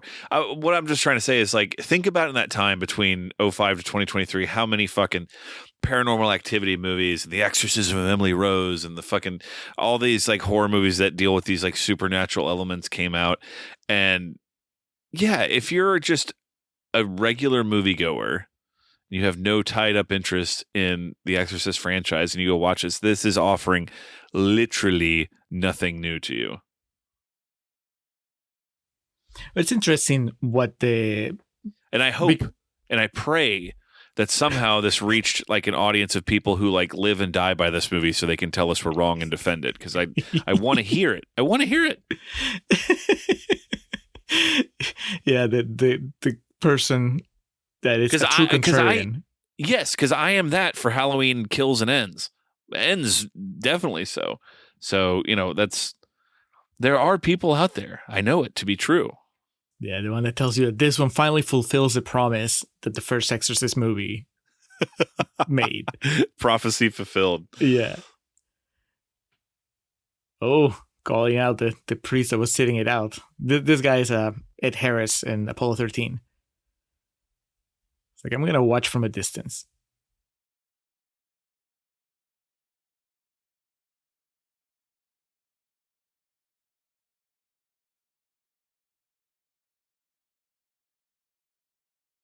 And we have 23 minutes to go. And we still don't know what Butts' sin is. Which makes me wonder, because I don't remember if they reveal it here. or if it is even a thing. But it'd be funny if it was something they were saving for the third movie in the trilogy. He's addicted to DraftKings. Just gambled away their mortgage.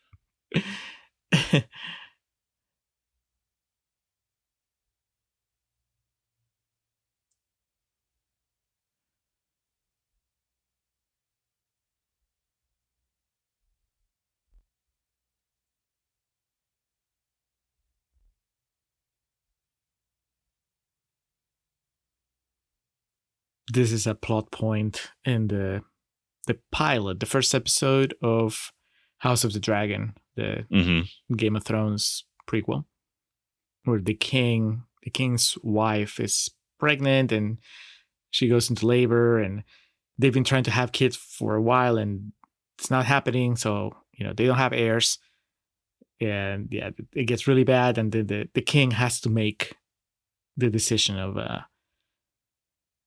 do we save the kid, which would kill her, or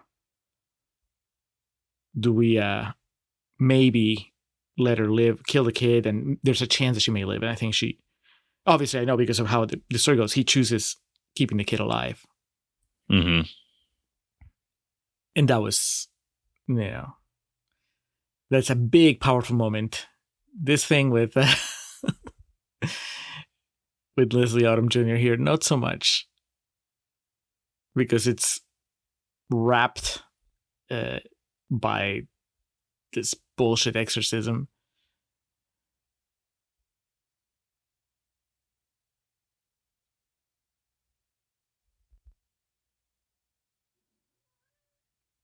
Oh, what I was going to say is that it's interesting because we are able to make the comparison with what they did with Halloween. And I think that obviously they were Halloween fans and they had a pretty good idea of what a Halloween movie needs to be. Right? They could step back, look at all the movies in the franchise and be like, what is the essence of Halloween? Obviously, you have Michael Myers. They decided Laurie has to be in it. We have to do like lip service to Loomis at least. There has to be like a doctor character and so on. Yeah. You can't really do that with the Exorcist franchise because, like, as disjointed as some of the Halloween entries are, I think that they all feel like Halloween movies. Yes. But the Exorcist movies is like, I think it's a lot harder to kind of like distill them to elements that you can make into a new movie that would be interesting, because it's like, okay, so somebody has to be possessed and then somebody has to come in and do the exorcism. Oh God. On your left, Cap, or whatever the fucking line is. No, I didn't mean to cut you off there, but it's exactly right. As we're closing out the fifth one of these, like, as high as we were, and I was so glad you enjoyed 3, like, the reason that movie succeeds is because it's ostensibly just its own movie that happens to have The Exorcist on the title, that is an example if like they had treated it like an anthology series, Right. But well, we talked about this in part 2. Like, look, I get it. It's a movie that made $350 million in 1973. Yeah, we got to make a sequel. It's just the nature of the beast. But like this whole time, there's no well to go back to. As Milhouse would say, we did it. It's done, and that's the closest outside of 3 I've come to be interested. I just said a few minutes ago is the idea of learning where Stellan Skarsgård came from, but it certainly isn't enough to make up a whole movie. And then you just watch this and it's just kind of like, you would almost just be better off calling it something different. And then, bringing in fucking Ellen Burstyn, and for some reason they know who Reagan is. And I know that's been kind of one of the obsessions of as the franchise progressed, is the Exorcist like outing deep dark secrets and stuff. Whereas like in the first one, Pazuzu just acts in a way to like let you know that they know what's up, not to like make you, this should kill you. Uh-oh. Ooh. Oh. Oh. Oh.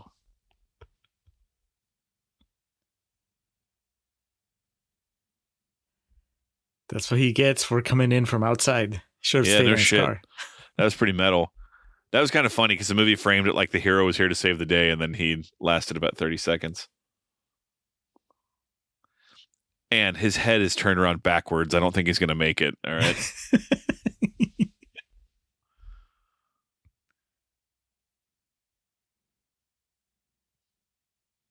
Oh, Tubular Bell's kicking in. Is the power of love going to conquer it all? The power of the bells, baby.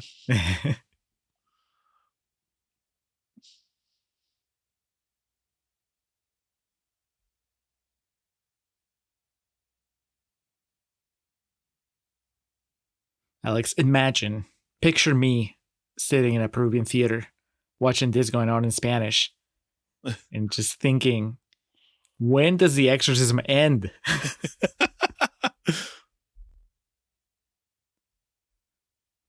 Because we talked about that in the original. Like, the actual exorcism is like maybe 10 minutes. Yeah.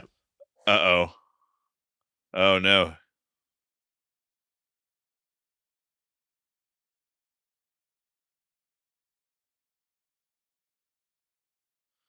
He made his choice.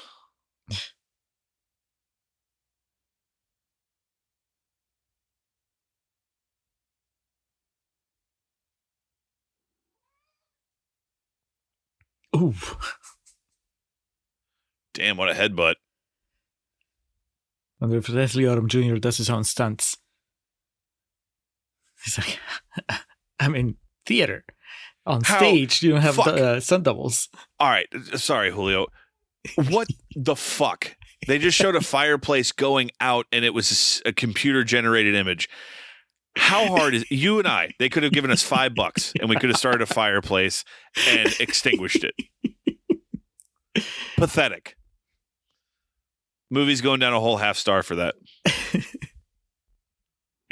And now how does Ellen Burstyn feel? Dude, fuck this movie. The VFX team still had half an hour left on their contract. They're like, anything else you want us to take care of? Well, we have this fire. They just fired up fucking Windows 95 screensaver software. All right, the blood through the walls is pretty cool. Oh, wait, it's not walls. Oh, was it their bodies? It looked like hands were coming through or something. All right, enough. At least in part 2, they were real locusts. Are we at a point where we can rank the exorcisms? Like just the exorcisms, not the movies, but the dickhead saved her.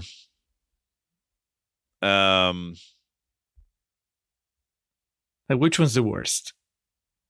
We had the worst is in like intense, or worse is in like bad. Worse is in like you're like, can this please end? This is embarrassing. Man, Dominion's pretty rough, dude. Yeah. I think this one's worse. Well, now what the fuck's going on? It's still going on, Alex.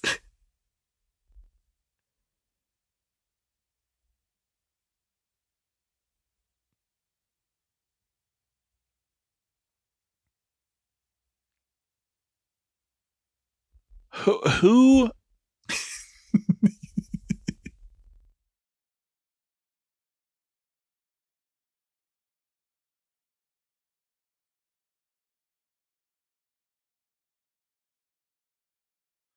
Committed the what would that be? Pride? I'm trying to think of what deadly sin he committed to kill his daughter there. Because choosing was actually the one not to live, but who would be turned over to the other side.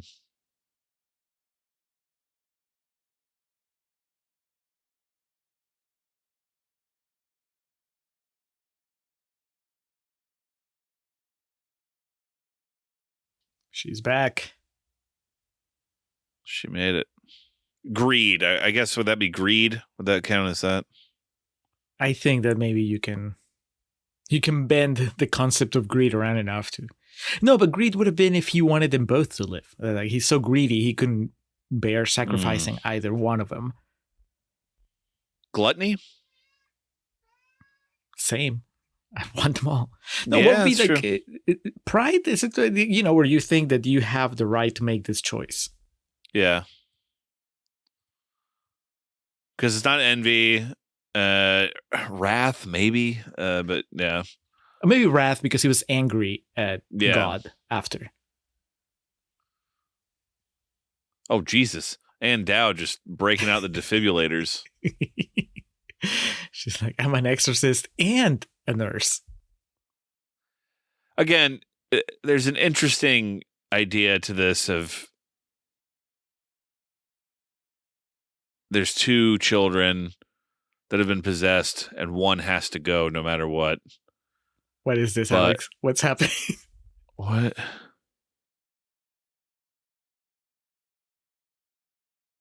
Oh, I thought it was like a portal to the Netherlands or something, but it's... What is Ann Dowd doing? Oh, because they called the cops because the kid was dead. Yeah. Interesting. This could be interesting if executed better. Jesus. No subtlety at all there.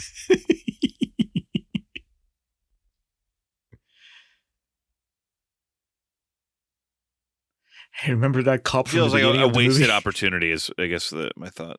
Yeah. Oh, Jesus Jones.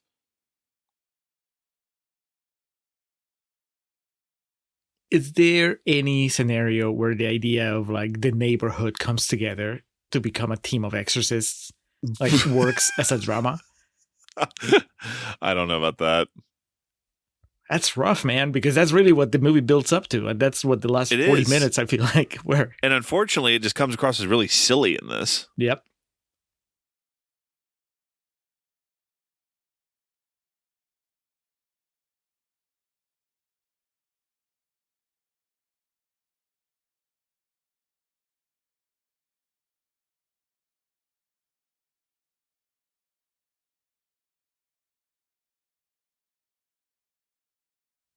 Yeah, I guess we would just never learn. Or at least not in this movie. We don't learn Butts' sin.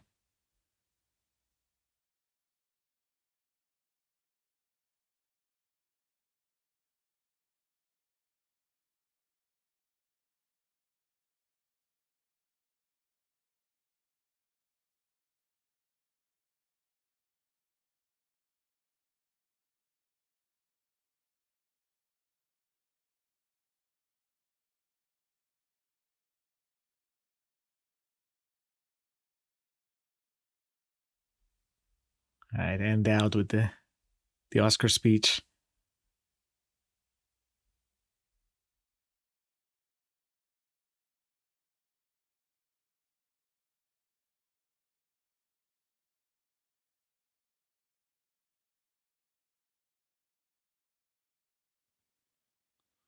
Make us give up.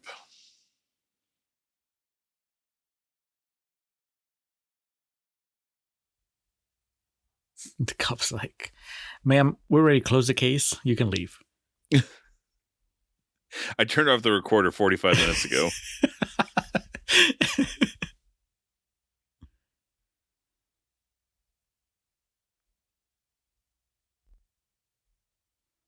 These shots are at the Green Day video for Time of Your Life. Sick reference. Look at me. Just the way the camera moves.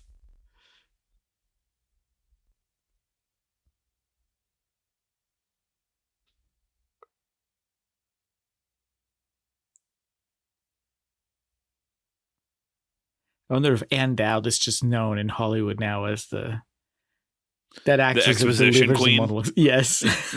This is how you close your movie. You make sure everybody understands it. And there's blinded Ellen Burstyn.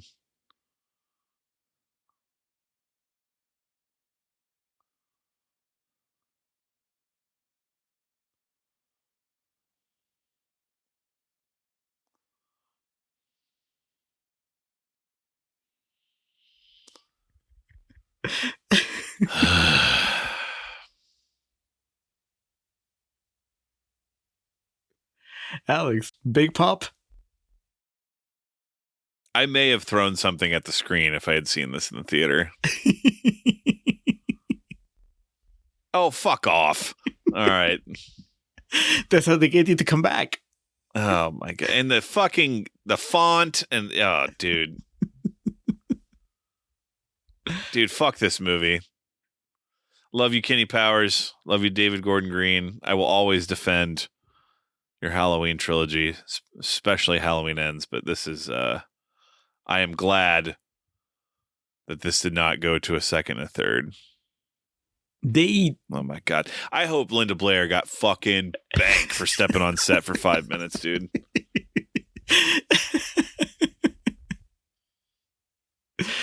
Yeah. By the time it happened, of course, I just went, oh yeah, that tracks. Yeah. At that point in the movie, you're like, oh yeah, why not?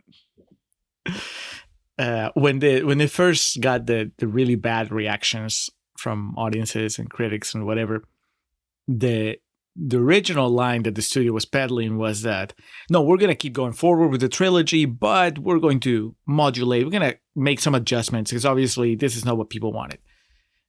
And then I don't know how long it took, but eventually they're like, no, it's not happening. But we will bring a different team with a completely different, story to tell. So in July of 2021, 2 sequels were confirmed to be in development with the same creative team of Green, McBride, Sattler, and teams on board. The first of these sequels, The Exorcist Deceiver, was originally scheduled to be released in theaters on April 18th of 2025. In a 2024 interview with IndieWire, David Gordon Green revealed that the second film would have been set in Europe, and would focus on the character of Nurse Ann, played by Ann Dowd. After the poor reception of Believer, sources from The Hollywood Reporter claimed there would almost certainly be some degree of creative rethink for the next 2 films, and that Green had recently expressed some doubt about his participation. In January of 2024, Green stepped down from Deceiver, and the film was removed from the release schedule shortly thereafter. By May of 2024, Mike Flanagan was in talks to write, direct, and produce the next Exorcist film. He was officially confirmed to be helming a new Exorcist film later that month, while it was also revealed that The Exorcist Deceiver and the planned trilogy had been officially canceled, with the franchise being rebooted. Jesus. The film was slated for release on March 13th of 2026 before being removed from Universal's release schedule in June of 2025. Flanagan then revealed in a Tumblr post. People still post on Tumblr? Flanagan then revealed in a Tumblr post that the film was not going to begin production until after he finished work on his miniseries adaptation of Carrie, and that there was, quote, no way it's coming out next March. The film was later rescheduled to be theatrically released on March 12th of 2027. So, unfortunately, Julio, we may be returning in a year or so to the fray. Unfortunately for us, for Ann Dowd, who missed out on the Ann Dowd vehicle that she's been working her entire lifetime for. That's wild. Exorcist Believer, Exorcist Deceiver. What do you think the third one was going to be? Retriever? I was going to say receiver, but I like retriever better. Ann Dowd. Yeah, the Retriever, the revival of Ann Dowd, the resurrection of Ann Dowd. Yes, they go We'd down be here all night if we hell went into it to retrieve her soul from hell. If we went into it, it'd be here all night. But like, I fully admit to longtime listeners who are listening to this that all the stuff that I was complaining about in there that worked for me in the Halloween trilogy, yeah, that probably is hypocrisy at some level. But like that just. Because the Halloween trilogy, like I said, like the third one used the Halloween 3 font, and I was like, oh, that's the font chainsaw. And there, like the way it ended with Tubular Bells and like the font, like I was bad movie. That's like about halfway through the Exorcism, I was like at 2 stars, and I think I'm down to 1 after the way that movie concluded and the completely superfluous Linda Blair thing. But again, if she got paid, if Ellen Burstyn got paid, fucking God bless him. D-.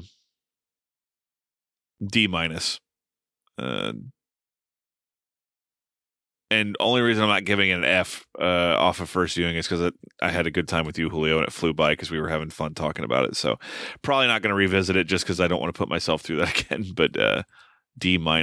Oh, you had it ranked already or logged already? from the first time I watched it. So yeah, I watched it October 16, 2023. Give it 1.5 stars.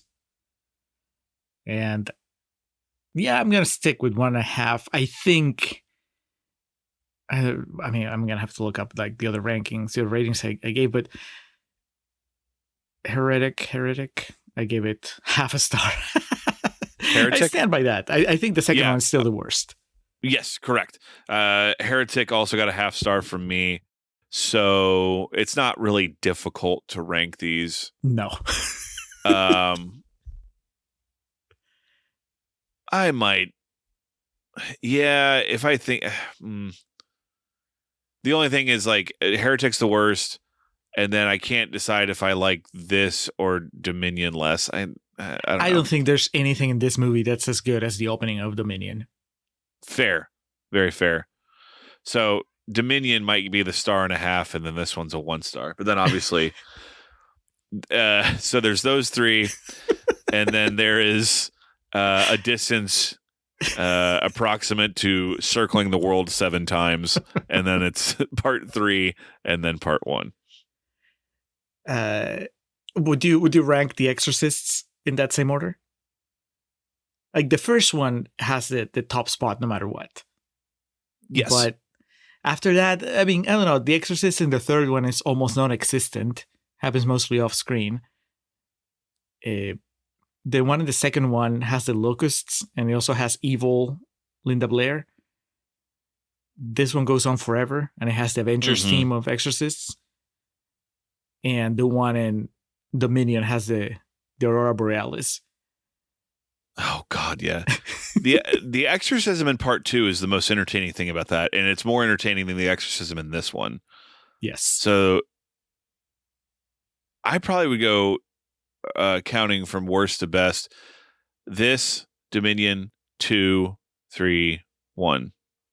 Just in terms of the exorcisms, because like the house falls apart and the locusts are flying everywhere, and then The Linda locusts, Blair's yeah. got her fucking bouffant hairdo for some reason while she's evil. Yeah, I think a fun journey, no doubt. But yeah, this isn't a franchise where the quality kind of like ebbs and flows.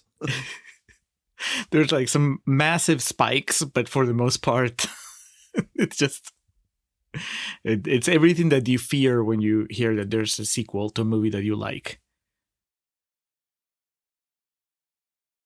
Well, Julio, it was fun. It was. I mean, and you're right. I mean, we're not going to watch. I mean, I never would on my own. And I don't think that you would either. Like that Exorcist TV show that they had for a while. No.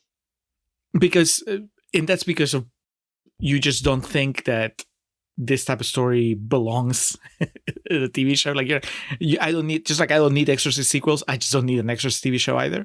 Or is it just that, well, there's so much to watch that you don't really have time for it? Probably a combination of both. Yeah, they would have to have like an all-star cast making an HBO prestige production for me to like tune in. But yeah, we did the 5, Alex, and maybe someday we'll find the Rennie Harlin version of Dominion for free. Because I don't think either of us wants to pay for it, and then we'll compare notes about that. But I guess until 2027, when we get the Mike Flanagan version, that's it. Are you?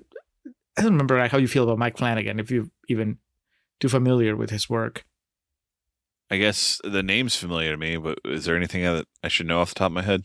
So he's kind of like a big horror name these days. Oh, I do like Hush. I've seen Hush before. Okay, and then he did Dr. Sleep, the sequel to The Shining. Oh man, he did Gerald's Game. Fuck. That's right. Yeah. So he's kind of like a big Stephen King guy, and now apparently he's doing that Carrie miniseries. I don't know how you stretch Carrie. Talk about not needing something. Yeah. Yeah. Anyway, in about a year, we'll be probably reconvening to talk about The Exorcist again. But this is it. We've fulfilled our debt. We have. I don't know what we're gonna do to ourselves to to celebrate and punish ourselves for the next live stream for the Cure success. But patrons and non-patrons, I forgot this goes to the main feed too.